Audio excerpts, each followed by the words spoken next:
Oui. En fait, ça, c'est une décision personnelle. Une décision personnelle de construire, pas simplement un roman, mais de construire une œuvre autour de quelques personnages.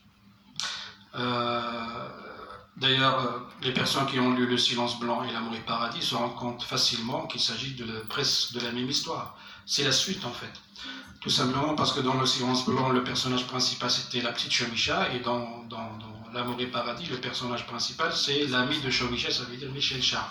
Donc il y a toujours des personnages comme ça. Il y a même Ramsès le chat, qui a été l'auteur de chroniques. On le retrouve dans L'amour et paradis. Pourquoi? Parce que ça m'a intéressé. Justement, c'est une technique qui n'est pas nouvelle. On la trouve chez Balzac, on la trouve chez Zola, et donc je n'ai rien inventé de ce côté-là. Et j'aime bien, lorsque j'écris, penser non simplement au roman, mais penser à l'après-roman.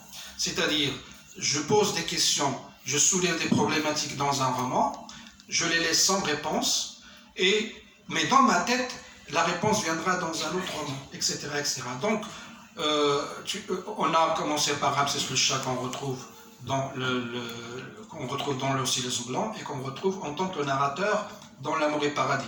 On a Chomicha qui est l'héroïne du Silence blanc, et on a Michel Charles, mais il y a d'autres personnages qui entrent en jeu.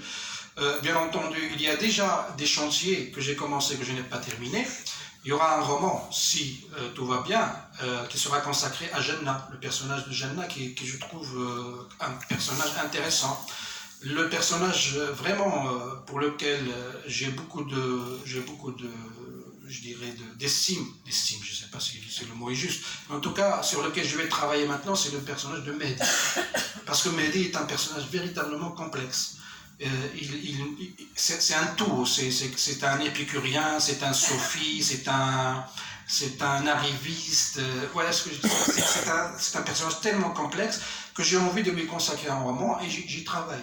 Donc ça veut dire que si je parle de Mehdi, forcément Michel va revenir, et forcément les autres vont revenir, mais ils vont revenir d'une façon, je dirais, ponctuelle, alors que Mehdi va devenir le personnage principal, et ainsi de suite. C'est ce qu'on appelle dans le jargon, encore, je vais utiliser un jargon littéraire dans une fac de sciences, c'est ce qu'on appelle l'intratextualité.